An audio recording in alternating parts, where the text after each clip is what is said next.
Hey guys, so in today's video we're going to go along with the trend of reviewing BOOMco stuff, and as y'all might know, the only BOOMco stuff is all this Halo stuff.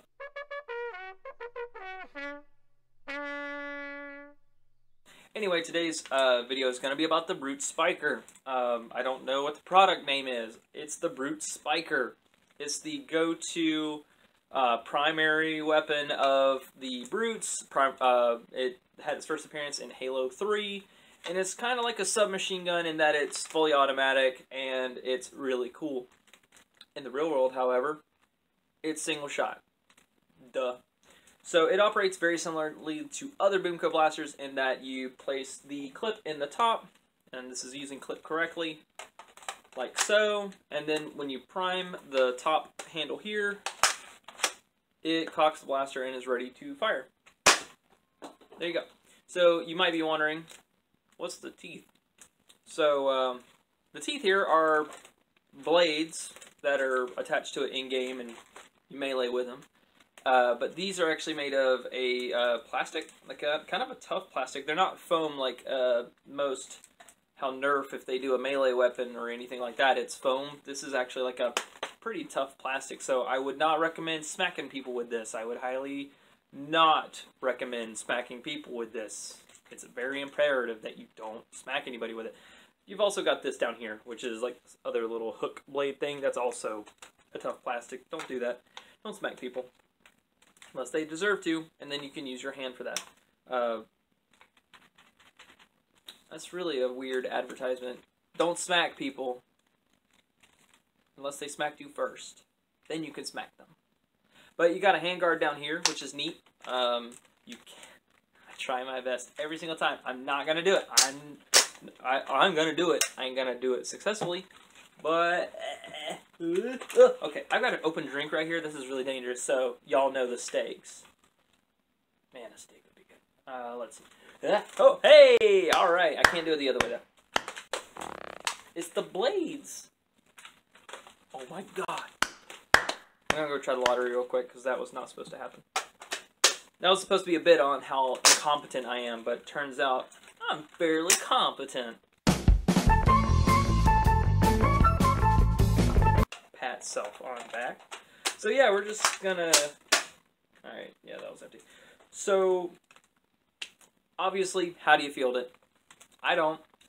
How do you holster this? Okay, you could... These, when this is packaged, you can take these off. No, sorry, they are not attached. Then you put them on. I have not been able to since take them off.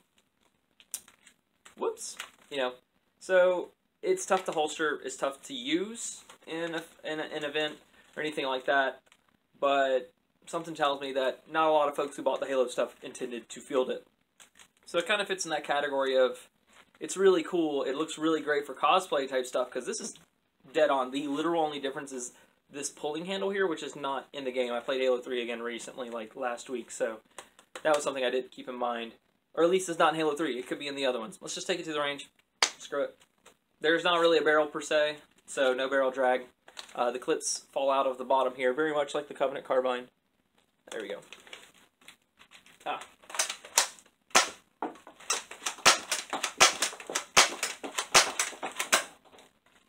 So you can... kind of do that top feed thing I was doing in the Covenant Carbine video where, like for instance, with the blades it may be kind of tough to get in here, but you could realistically just continue to use the blaster and just go ahead and drop another clip on top of it. And here, I'll show you what I mean in just a moment. Like for instance, we're empty now, but the clip is still in it. You could just...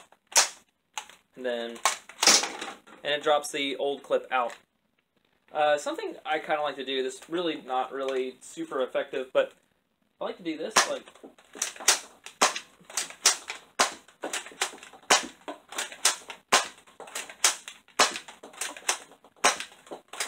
oh, had a short stroke there.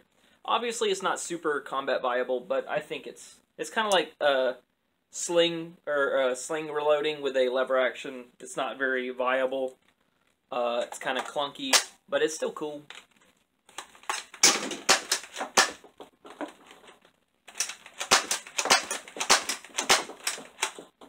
It's not Slampire,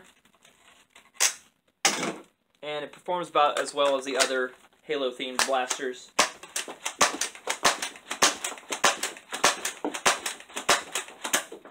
So yeah, if you really like Halo and like cosplay and wanted to cosplay a Brute or any other character that might have picked up a Spiker at some point, Captain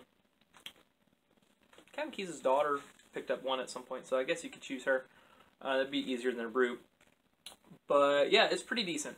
It's a pretty cool blaster. Actually, this is probably my favorite one that isn't the Halo Assault Rifle that takes the clips. I like the pistols, but that's because the pistols, they're fairly straightforward. These are a little bit more complicated, and this is probably the best one out of the ones that are top-fed, use the clips that aren't the shotgun, pretty much. But they're super cool. I had to have it. When I figured out that there are a handful of Halo-themed blasters on the market, I had to have them, and I knew what I was doing. I'll never field it. But that's okay. If you're a person who doesn't care about fielding blasters, does care about Halo, and does want a blaster that looks really cool, this one might be for you. If you're none of those things, don't worry about it. There are other blasters. So, that's all I got to say about the Brute Spiker. As usual, thank you for watching. If you like what I'm doing, please like and subscribe. If you don't like what I'm doing, thank you for watching regardless. If y'all want to keep up with me on social media, my stuff is down below. If you want to hear me talk for longer than about 10 minutes at a time, my brother and I started a podcast, and it's called Ketchup with Crab Legs. Crab Legs is one word. We have one, I don't want to say video, one episode out right now, and I think in that one we talk about, Lord, I've already forgotten. Sandwiches? I don't know. That's all I got. I'm a little spacey in the end of this one, but, you know, that's about it. So, thank you for watching, and I'll see you in the next video. Bye.